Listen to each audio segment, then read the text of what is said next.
El pasado jueves, no sé si se acuerdan, el 22 fue el Día Mundial del Agua, hubo muchas acciones, también muchas empresas que hicieron acciones concretas y fue una fecha, digamos, clave para aprovechar y repasar entonces en qué estado estamos, cuál es la situación con el tema del recurso escaso como es el agua, en lo que tiene que ver con objetivos del milenio hubo una buena noticia que se cumplió este objetivo que se había trazado para el 2015, con, digamos, anticipadamente el acceso de muchísima gente a este recurso que es escaso, pero también hubo estudios que, bueno, muestran un poco, como siempre, el vaso lleno y el vaso vacío, y más que nada acciones concretas donde hay que trabajar para que esto no sea un mayor problema futuro.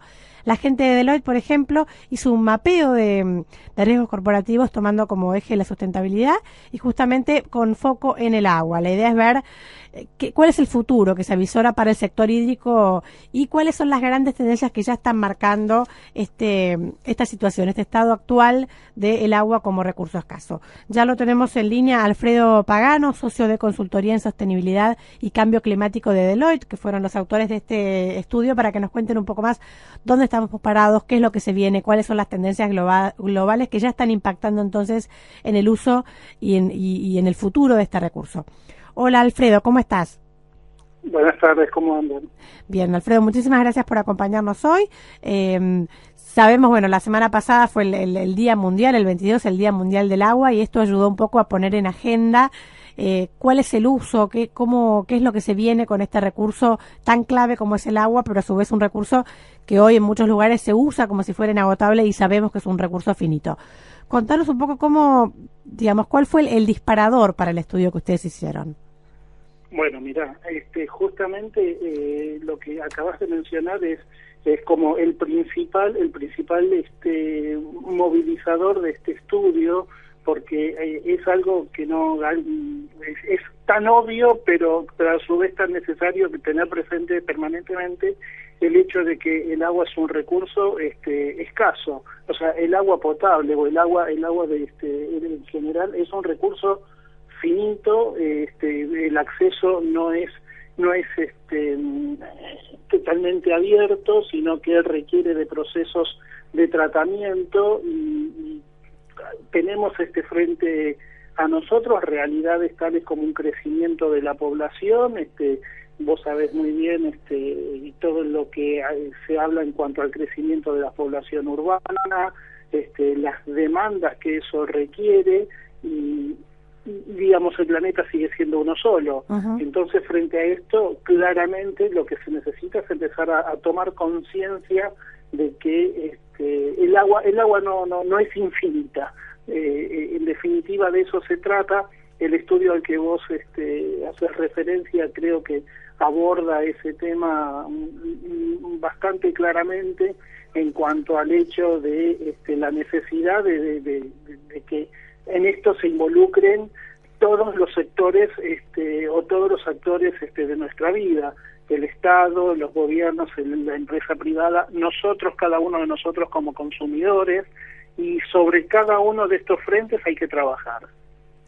Perfecto. ¿Y cuáles son, digamos, al hacer un poco ustedes este estado de situación, este mapeo, cuáles son los grandes, digamos, las grandes tendencias que de alguna manera juegan de manera importante en esto del agua? Digamos, decimos, por un lado, el tema de crecen las poblaciones, hay una mayor demanda. ¿Qué otras variables están jugando, digamos, en hacer este recurso como algo crítico?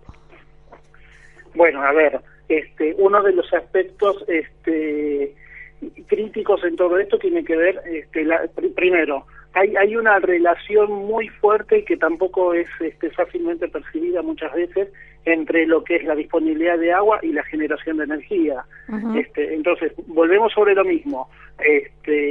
Crecimiento de la población, particularmente la relación población urbana-rural, que cada vez se hace más disparada por la cantidad de población urbana que tenemos cada vez más y que sabemos que las tendencias son que cada vez esa brecha va a ser más amplia.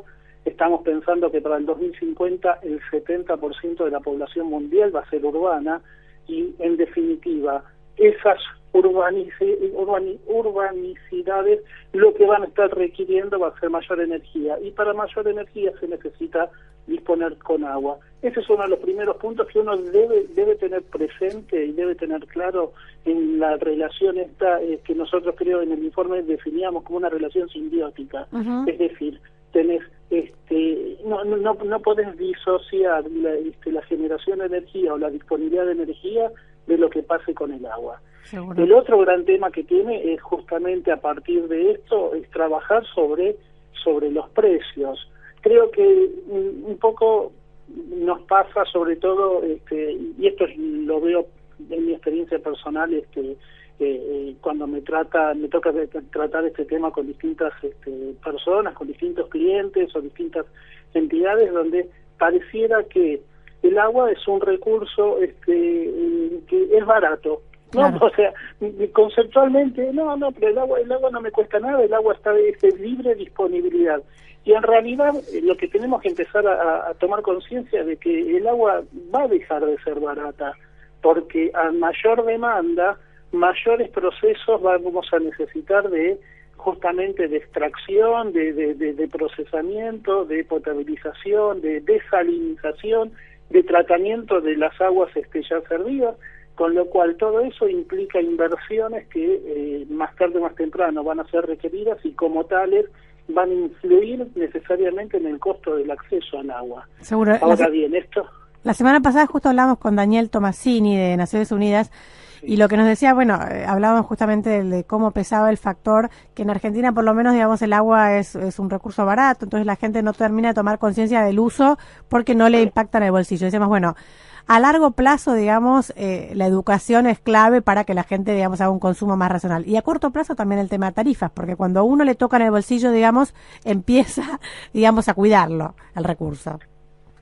Sí, lamentablemente coincido plenamente con esa afirmación. Ahora, para mí es como crítico, como clave, lo primero que has mencionado, el tema de formación, el tema de educación, no trabajar sobre eso. Y por ejemplo, acá yo he visto dos empresas que realmente cuando, hablo de empresas de tratamiento y distribución de agua, donde realmente dijeron, a ver cuál es el principal canal de llegar a nuestros consumidores y realmente desarrollaron programas vinculados a entrar por los chicos, por los menores. Totalmente. ¿No? Para utilizarlos a ellos como vínculo para llegar a sus hogares con buenas prácticas de manejo del agua. Y la verdad es que, si bien yo no tuve acceso a los resultados concretos, sí me pareció que era una estrategia muy muy interesante para llegar al consumidor hogareño. Totalmente, los chicos son un buen vínculo para eso, sí. Sí, absolutamente. Y de esto primero formación y como es y educación en el uso, porque el agua tenemos que empezar a entender que el agua no es de libre disponibilidad. Y por el lado de las organizaciones, lo que también tenemos que empezar a trabajar es empezar a revisar todos los procesos.